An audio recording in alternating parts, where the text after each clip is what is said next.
What if I told you that a 19-year-old college dropout managed to convince some of the most powerful people in America to invest $9 billion in a company built on technology that didn't actually work? Welcome to the incredible story of Theranos, the billion-dollar ghost company that promised to revolutionize medicine, but delivered one of the biggest corporate frauds in Silicon Valley history. This isn't just another startup failure story. This is about how Elizabeth Holmes weaponized ambition, charisma, and the cult of Silicon Valley disruption to create an empire of lies that fooled investors, patients, and even former secretaries of state. By the time you finish watching this video, you'll understand exactly how she pulled off one of the most audacious cons in modern business history, and why her downfall was as spectacular as her rise. Picture this. You're sitting in a Stanford University dorm room in 2003. A teenage engineering student named Elizabeth Holmes is staring at a needle, terrified of getting blood drawn for a routine medical test. That moment of fear would eventually spawn a company worth more than many Fortune 500 corporations. But here's the twist that makes this story so unbelievable. The revolutionary technology she claimed to have invented never actually existed. Holmes came from a family that valued public service and world-changing ambitions.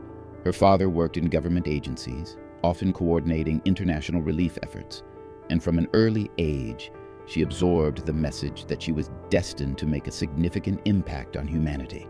This wasn't just typical parental encouragement.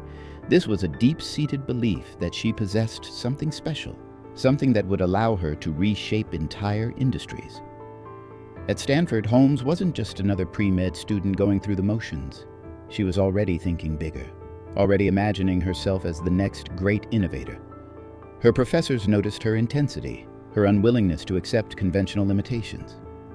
When she filed her first patent at 19 for a drug delivery patch that could wirelessly communicate with doctors, it seemed like the beginning of a promising career in medical technology. But Holmes didn't want a promising career. She wanted to create a revolution. So she made a decision that would define everything that followed. She dropped out of Stanford to pursue her vision full-time.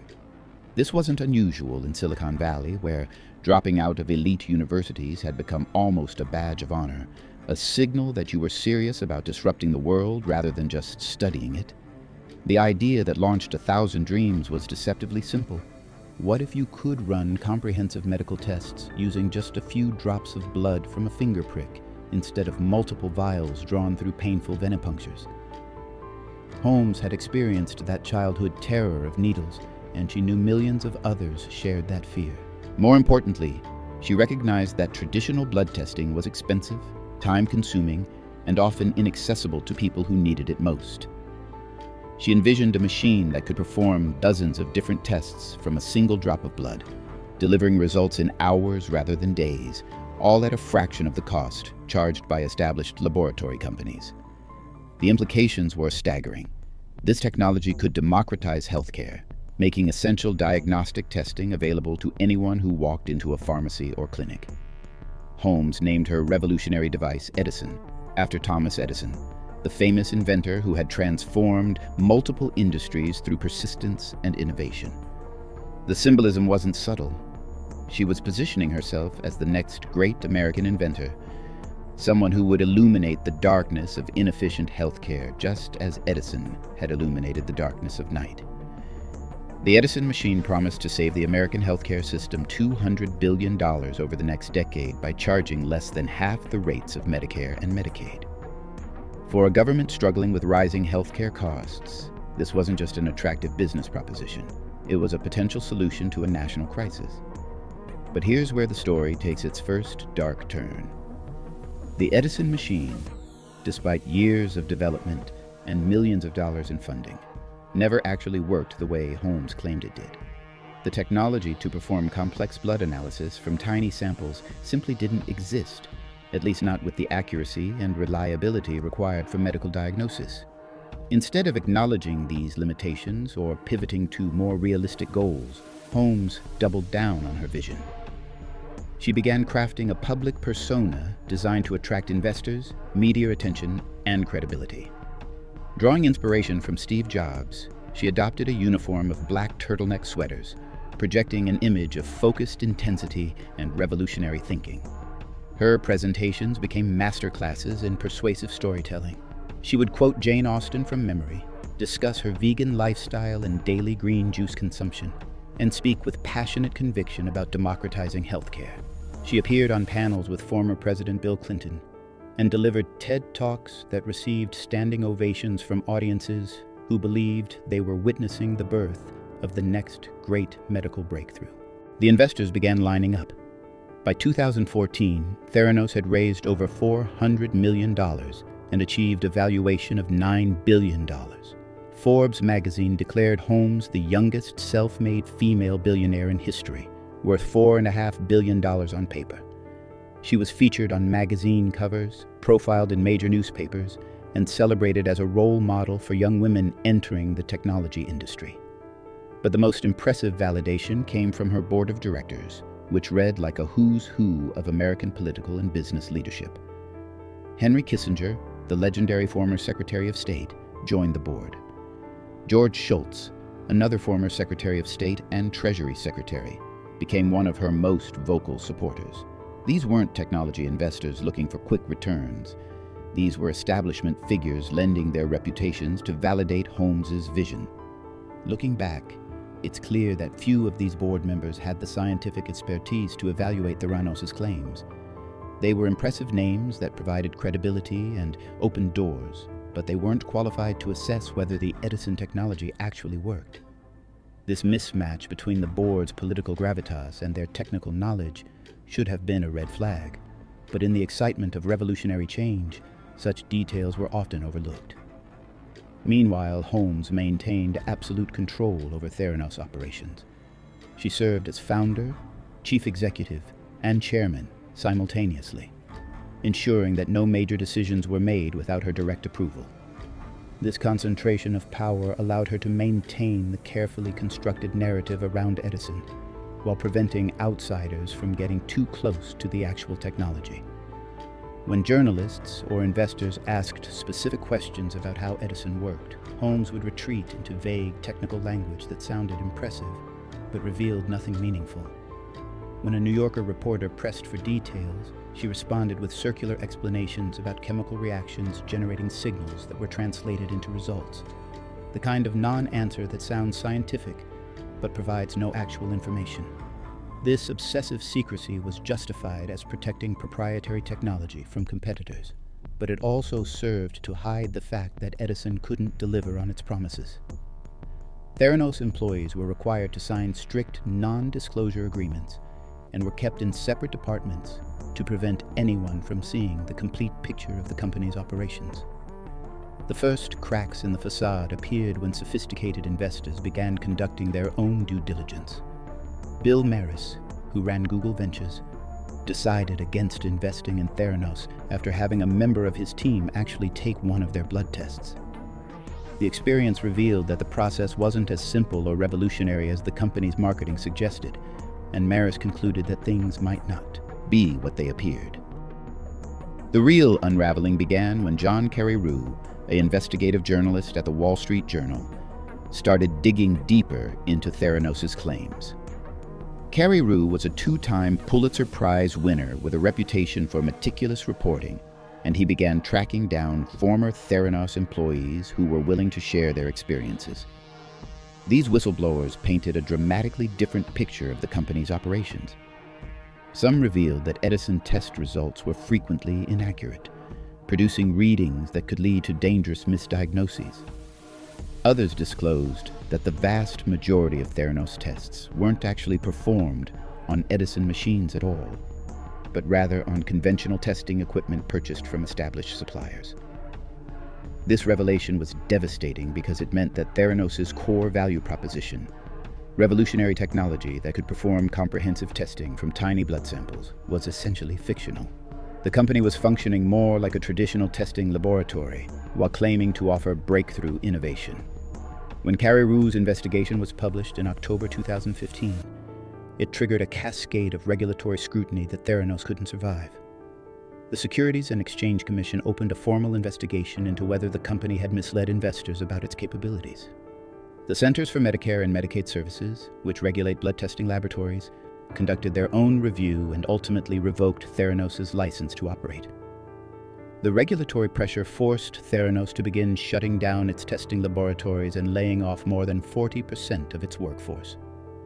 Forbes magazine revised their estimate of Holmes' personal wealth from $4.5 billion to essentially nothing, as it became clear that Theranos stock was worthless without functioning technology to support its valuation. The speed of the collapse was as remarkable as the initial rise had been. Within months, Theranos went from being celebrated as a revolutionary healthcare company to being investigated as a potential fraud. Holmes lost control of the company she had founded, gave up all her shares, and was fined $500,000 by the SEC. But the financial penalties were just the beginning of Holmes' legal troubles. Federal prosecutors began building a criminal case against her, alleging that she had knowingly misled investors about Theranos' capabilities. The possibility of criminal charges added a new dimension to the scandal, transforming it from a business failure into a potential criminal conspiracy. The SEC's final report on Theranos contained a stinging rebuke that captured the essence of what had gone wrong. Innovators who seek to revolutionize and disrupt an industry must tell investors the truth about what their technology can do today, not just what they hope it might do someday. This statement highlighted the fundamental deception at the heart of the Theranos story, selling dreams as if they were current reality. Even as the original Edison technology was exposed as fraudulent, Theranos attempted to rebuild its reputation around a new product called the Mini Lab, which the company claimed combined the capabilities of multiple traditional diagnostic instruments. However, this pivot faced enormous skepticism from investors, regulators, and the medical community, who had lost confidence in the company's ability to deliver on its promises. The damage to Theranos' reputation proved insurmountable. Despite changes in management and corporate restructuring, the company couldn't escape the shadow of the Edison fraud. The brand had become synonymous with Silicon Valley excess and technological deception, making it nearly impossible to attract the investment and partnerships needed for a genuine recovery. The broader implications of the Theranos scandal extended far beyond one failed company. It raised serious questions about the culture of Silicon Valley, where the pressure to disrupt traditional industries sometimes led entrepreneurs to overstate their capabilities and underestimate the complexity of regulated sectors like healthcare. The story also highlighted the dangers of celebrity entrepreneurship, where charismatic founders could use their personal brands to override skepticism about their products. Holmes had successfully leveraged her image as a visionary female leader to deflect criticism and maintain investor confidence long after serious problems should have been apparent. For the healthcare industry specifically, the Theranos scandal served as a cautionary tale about the importance of rigorous testing and validation before bringing medical technologies to market. The potential consequences of inaccurate blood tests, misdiagnosis, inappropriate treatments, delayed care for serious conditions, demonstrated why medical regulation exists and why it shouldn't be circumvented in the name of innovation. The investors who lost money in Theranos learned expensive lessons about the importance of technical due diligence, especially in complex scientific fields. The presence of prestigious board members and glowing media coverage proved insufficient substitutes for independent verification of core technology claims. Perhaps most tragically, the patients who received inaccurate test results from Theranos faced real health consequences from the fraud. Some experienced unnecessary anxiety from false positive results, while others may have missed opportunities for early treatment due to false negatives. These human costs transformed the Theranos scandal from a financial story into a public health crisis. The legal proceedings that followed the company's collapse provided a detailed look at how the fraud had been perpetrated and sustained. Court documents revealed internal communications showing that Holmes and her leadership team were aware of the technology's limitations while continuing to make inflated claims to investors and partners. The criminal trial of Elizabeth Holmes became one of the most closely watched business prosecutions in recent memory, not just because of the money involved, but because it represented a test of whether Silicon Valley entrepreneurs could be held accountable for making false claims about their technologies. The rise and fall of Theranos ultimately serves as a complex morality tale about ambition, deception, and the sometimes dangerous intersection of technology and healthcare. Holmes began with what appeared to be genuine intentions to improve medical care, but somewhere along the way, the pressure to maintain her vision led her to cross ethical and legal boundaries that destroyed both her company and her personal reputation. The story also demonstrates how powerful the combination of storytelling and Silicon Valley mythology can be in attracting investment and media attention, even when the underlying technology doesn't support the narrative. Holmes understood that investors weren't just buying shares in a medical device company. They were buying into a vision of revolutionary change that aligned with their own desire to be part of transformative innovation. Looking back at the Theranos saga, it's clear that there were warning signs that should have alerted investors and regulators to potential problems much earlier. The extreme secrecy, the lack of peer-reviewed publications about the technology, the absence of medical experts on the board, and the company's reluctance to engage with established testing protocols all suggested that something wasn't quite right. But these warning signs were overshadowed by the powerful appeal of Holmes's vision and the fear of missing out on the next great medical breakthrough. In Silicon Valley's culture of disruption, asking too many detailed questions about technology could be seen as a sign of old-fashioned thinking rather than appropriate skepticism. The Theranos scandal ultimately changed how investors, regulators, and the media approach healthcare technology companies. There's now greater scrutiny of claims about revolutionary medical devices, more emphasis on scientific validation, and increased awareness of the potential consequences when medical technology doesn't work as promised. For Elizabeth Holmes personally, the journey from celebrated entrepreneur to convicted fraudster represents one of the most dramatic falls from grace in business history. Her story serves as a reminder that in highly regulated industries like healthcare, there are no shortcuts to genuine innovation, and the consequences of deception extend far beyond financial losses. The billion-dollar ghost company called Theranos may be gone, but its legacy continues to influence how we think about entrepreneurship, innovation, and the responsibilities that come with promising to improve human health.